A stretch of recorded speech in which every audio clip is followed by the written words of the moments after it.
beaming into your mind like a ray of cosmic revelation, smashing through the mainstream like a comet of prophecy. You're listening to Planet Vrilock, your podcast for everything super, psionics, and magic tech. Yes, welcome to my show. And I am your not-so-humble host, Herr Doktor von Vrilock. I bid you welcome this evening, ladies and gentlemen. Tonight's podcast, Psionics Endgame.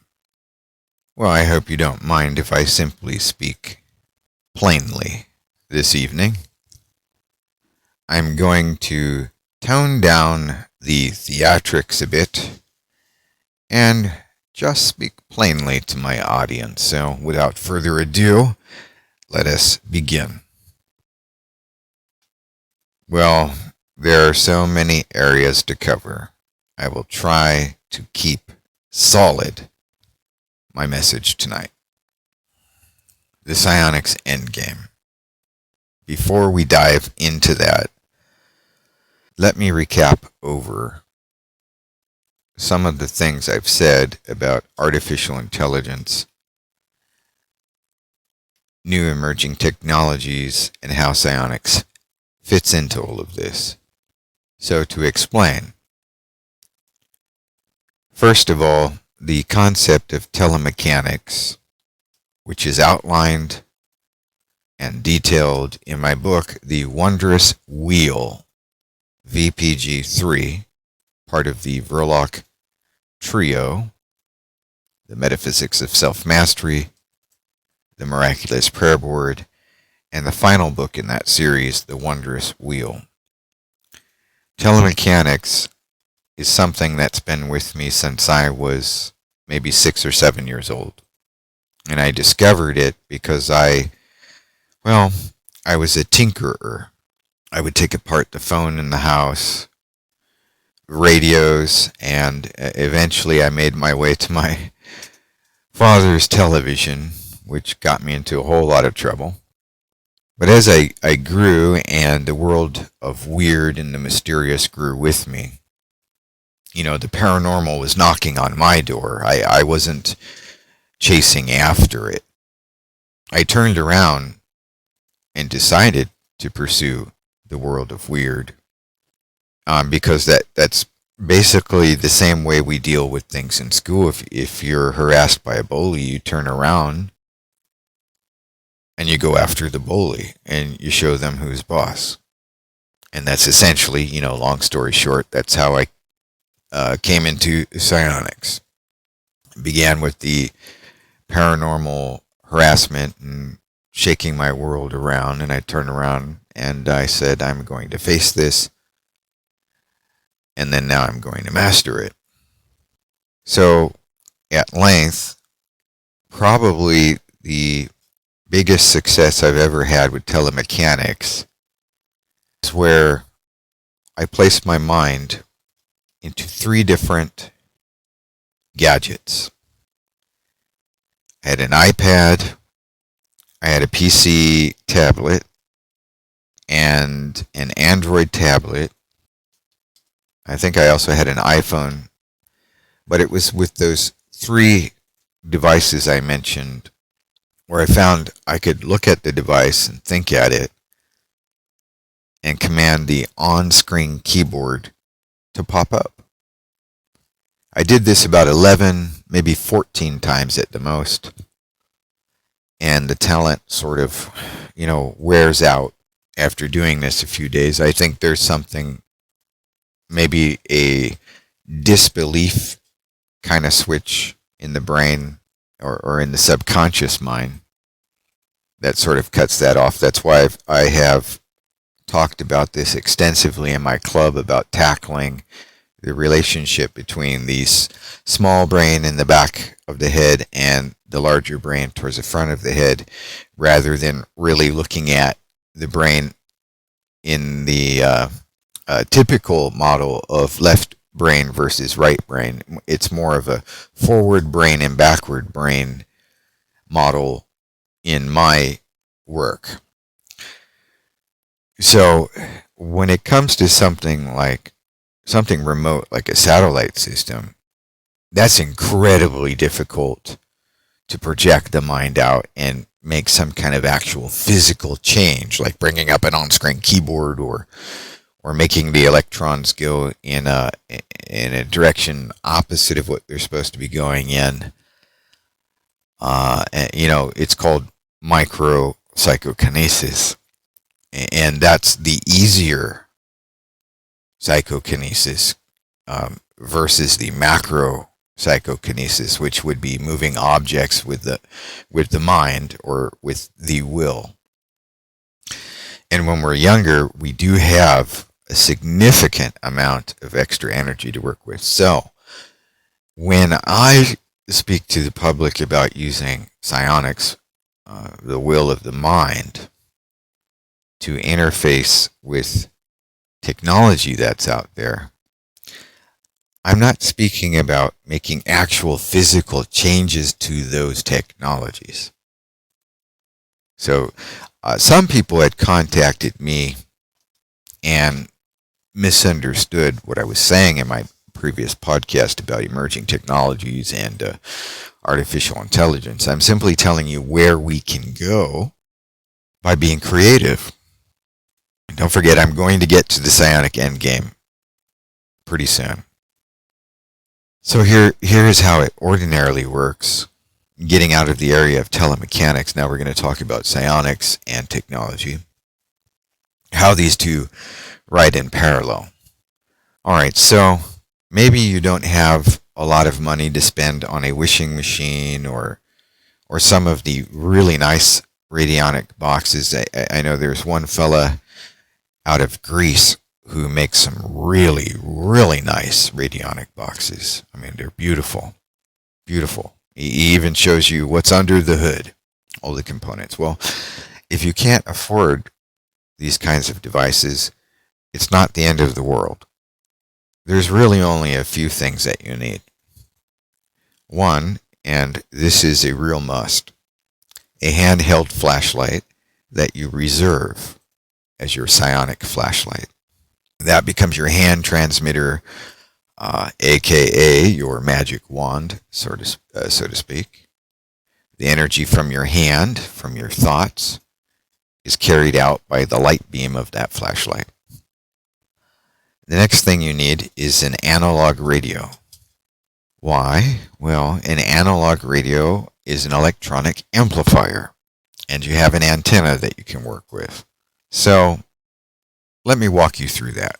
In my club, I have videos and presentations that show you how to turn an analog radio into a real kick-ass radionics transmitter. But I'll brief over it right now. So you have an analog radio, and let's just say that you tuned in to, I don't know, coast-to-coast radio, AM. Well, that's AM, but let's say you wanted to tune into something on the FM so that you're making use of the antenna. And yes, I know they have satellite radios and other radios. I've had some of those myself that can use AM and other types of antennas, but ordinarily the average person is only going to fork out something like, an analog radio with an FM antenna.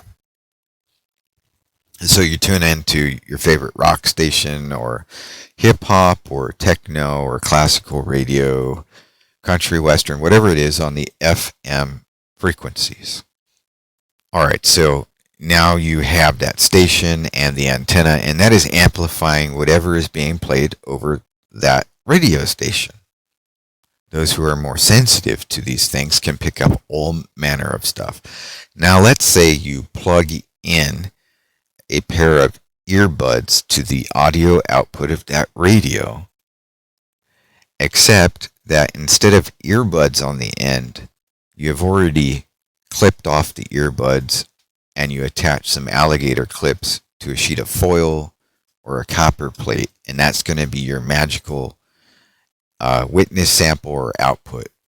Or you can even plug that into various eloptic devices and for those who don't understand, That means working with lenses and light as a carrier, or as an additional carrier to the radio wave carrier. So essentially what we would be doing is attempting to have our thoughts ride along the channel of radio waves, and those radio waves sort of move the thought along and amplify it. Now, of course, and listen carefully, thoughts travel much faster than radio waves. I mean, it's instant. A person sitting on planet Earth can contact another being in Alpha Centauri instantly if one is very practiced in the art of meditation. But it has been observed that electricity, light, various frequencies of it, and even in my work of working with sound, and in some other people's work working with sound, and my work of working with actual mechanics, kinetics, spinning amplifying patterns, and focusing a construct evolving out of or projecting out of that spinning pattern, and weaving together kinetic elements such as air and wind to exacerbate those forces into near real-time thought forms. These also work to help us amplify and direct thought. So, when new emerging technologies come out, these are opportunities for us to play and practice remotely with these machines as if they were our own. What holds people back is that you view these machines as separate from yourself. They're so distant. The satellite's far out there, and so on. But if you think about it, our ancient ancestors, going back to the teachings of Hermes and so on, our ancient wizards, witches, and magicians, and adepts. Hold on, I have to pause for a minute. Okay, I found this on the web for Wizards Witches invitation at the apps. Check it out. Hey Siri, be quiet. Media volume set to 0%. Sorry about that, folks. That was one of my AIs butting in, which is really odd because I didn't say, hey Siri. It's weird, right? Oh, there I just said it. Never mind. All right. So getting back to what I was saying, our ancient ancestors of the occult, of mysticism, and the esoteric teachings, they understood that we could reach out to the stars, just as we can read the movement of constellations by measuring the equinox, an imaginary line. So also could we interact with these external forces. I teach in my club a way to project our thoughts through the sun. I mean, think about it. The sun is projecting so much energy nonstop since long before we were on this planet, most likely. Sending your thoughts straight into the sun, knowing with your intent that the sun is projecting those thoughts right back in your direction and into outer space, is learning to take advantage of natural amplifying bodies in our solar system. Now, if the ancients could do that, is it so far-fetched to come to the understanding that, satellites, telephone poles, just shining a flashlight at a telephone wire? I'm not telling you to touch the wire. You shine your flashlight up at it and will your spell to be cast. Is it so hard to understand that? Is it difficult to grasp what I'm talking about? I think another question people have is, well, has it ever worked? Hello? Have you followed my projects? Have you seen my YouTube videos? Have you followed my tweets on Twitter before and after I say I'm going to do something or make a change in the world? Albeit some of my old accounts disappeared, and I tried to find stuff that I did where all these other tweets from old accounts are still there, except for the ones where I mention turning Super Typhoon Neoguri, or if I mention the disappearance of Flight 370 and that it wasn't in the Indian Ocean. Yeah, those things just mysteriously and miraculously disappear. But I have many new things that I've worked on. And many successes. You see, when things go wrong, people do contact me. They don't contact their good friends in the media and say, hey, I need magical aid to move my items from here to there with no weather problems and smooth travel quickly and affordably. No, they ask me.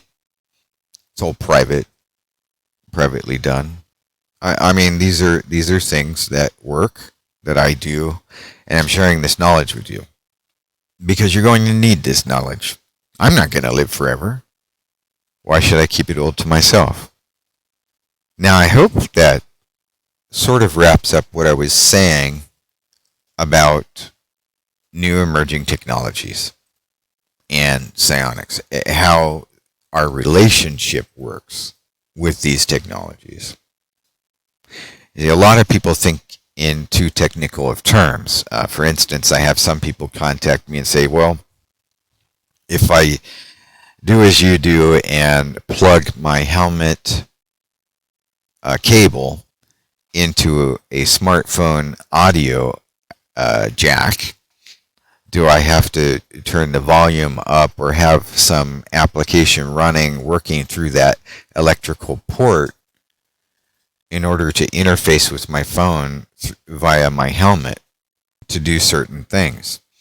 Which I've talked about this before. Like, you can ride along social networks and Twitter, just plug your helmet or headband into your phone, open up Twitter, and then put your phone on the table, and then lean back and relax and do your meditation. You'll pick up all manner of thoughts, even some precognitive abilities. And the more you do this, the better you get at it. Well, people think too technically about it, that there has to be some degree of electricity moving this way or that way to make it work. Well, it doesn't work via electricity. And I understand the misconception about that because early radionics pioneers were indeed men of science. And so they thought scientifically, but what they didn't realize is that they had stumbled onto an area of the occult and magic. In my philosophy, somewhere beyond our ability to measure and quantify is the infinite chaos. All hidden occult groups and elite people in the world have some inkling or grasp as to what I'm speaking of. It's just that the rest of us aren't really keen on it. You know, we live in this little bubble of Mr. Science Says. ABC, 1, 2, 3. Black and white. What you're told, so you shall think. And I'm here to expand your mind, to let you know that I look at it from the world of the Aborigine. We're all just learning how to survive in infinity. As author Michael Talbot put it so elegantly in his book, The Holographic Universe. And other great authors, Biofeedback, and, I don't know, Robert B. Stone's excellent book, The Magick of Psychotronic Power. I mean, these guys are pioneers in new thought and understanding the world outside of the box. Some people will argue, well, we believe the world is flat. No, it's round, round, flat, round, flat. Well, I'll tell you this. I had a guest on, Dr. Miller, who made a very good point that the world could be flat and still be round because space is curved. In my necromancy practices, in my book Psionic Necromancy, I wrote about my communion with the late Nikola Tesla. And I so desperately wanted to know the secrets of electricity and how this ever got confused with something like radionics and psionics, How did the science, get in there where we're not really dealing with an actual science, we're dealing with more of an art here. How did that happen? And the answer that came to me, it was just brilliant. It was a flashing image of a chalkboard with equations. And there was one simple equation, a formula. I remembered it, so I looked up some formulas on Google, and there it was. The answer is that all things begin with the thought, and the pattern. It is the equation on the chalkboard that is the thing. We only experience in this world the manifestation of those things. So, well, it could also be described in the same way of, as a priest once lectured at a funeral I went to. I believe it was my grandfather's funeral, and he said, "We don't really understand the good Lord's plan, but try to think of it as a tapestry, and we're looking at that tapestry in this physical world from the backside, and so we just see all these chaotic knots, and it just looks like a fractal. But on the other side, where God is seated, is a beautiful, beautiful tapestry, a beautiful picture. And then it all makes sense." I believe that psionics and magic does have a significant benefit to humanity and human thought, as much as religion or spirituality, as much as science and technology and the other arts. It's all very meaningful, and we should have an open mind to consider all directions of thought. And I believe we're headed there now, which now brings me to the topic of tonight's podcast, the Psionics Endgame. Alright, so everyone is really worried right now. Particularly, I'm going to speak about those of us in the United States. Thousands evicted in Nevada. Millions of people just dumped into poverty. We see Silicon Valley leaving. That tech industry is heavily supported by the Democrat Party, but yet they're leaving for the Republican area of Texas. So I've been told. All right, I might be incorrect there, but a lot of information is coming out real fast. So let's take our time and watch and observe, and I will correct myself if I'm mistaken. In future upcoming podcasts, we'll follow up on that. I want to cut a long story short here, but it's difficult to decide how much to say and what way to describe this, and I'm trying to be as honest and just straightforward as possible. And it's not difficult for me to do. I actually come into contact with a lot of people who are not so honest, and that's unfortunate because it makes the work that I do much more difficult. Of course, if everyone in the world believed me 110%, I might find myself in the crosshairs of a rifle. But I assure you, my intentions are not not to destroy.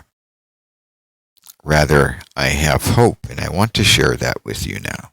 That's what this endgame's about. People hear the word endgame and they instantly think of Alex Jones, InfoWars. I understand. That's not what I'm talking about. The real endgame I'm talking about, carrying over from my previous podcast episode, is the end of the old bureaucratic, politico-dramatic system. And the new players coming on board with actual solutions. So, I foresee, without giving all the details, I foresee a day coming where people from families, I just all these visions fill my head of I was meditating and I had these visions coming to me. Young man in India, family ravished, father alcoholic, and problems in the family, but somehow he's made it. He's established a business. His children grow up to be doctors. Not only doctors, they're now philanthropists. They're not just out there to make money. Yes, they do want to live well, but they're not doing it just for money's sake. They want to make a difference in the world. And there's so much hope opening up. And we're not seeing it because our minds are clouded by the politico theater. We're not seeing the real hope here. I see that millennials are getting, in some corners of the earth, they're getting this bad name. And old generations get the blame dumped on them. I understand that. But now I see hope there. I do see someone racing ahead of the horse race here, where they can set up traps for the horses they don't want to win to break their legs. That metaphor is coming from the cosmical into my mind right now. Someone hedging onto the Gen Z to try to alter the outcome, to ensnare us again, so that we don't make it out of the matrix, out of this web of synchronicity. I see that. The same players who've played the bureaucrat game, the politicians brokering politics, to very, very wealthy people want to seize control. They want to buy into the technical system as well. But there's a rise of millennials who are not going to let that happen, because they're going to say this. The devil's going to come to them, and I'm not talking about the Christian devil. I mean this metaphorically, because the cosmos speaks in imagery and metaphors. Devil's going to come, and he's going to say, I'm going to give you millions. No, hey, how about billions of dollars? I want you to let me in on this cryptocurrency. I want you to let me in on your new technology, and I want to buy it. And it's not going to work. The old so-called deep state and the game players, the money changers that people so falsely call the banksters, or it's really money changers, they're not going to have buying power if we have a generation of people who say, I don't want your money. I'm not doing this for the money. I'm doing this for my planet and for humanity, and I don't want your money. So you can take that, put it somewhere else.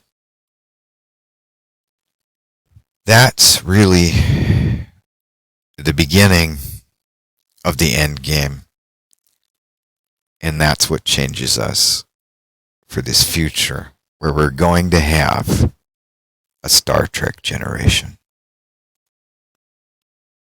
And things are going to get a whole lot better.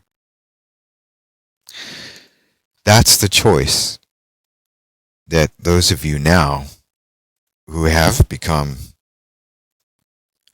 technical managers, doctors, engineers, scientists, lawyers, in very strategic positions in the world right now, biologists,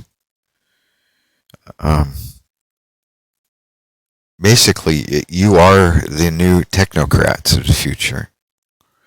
And the future is going to be decided by you, and you're going to be tested. And you're going to have to make that choice to refuse greed.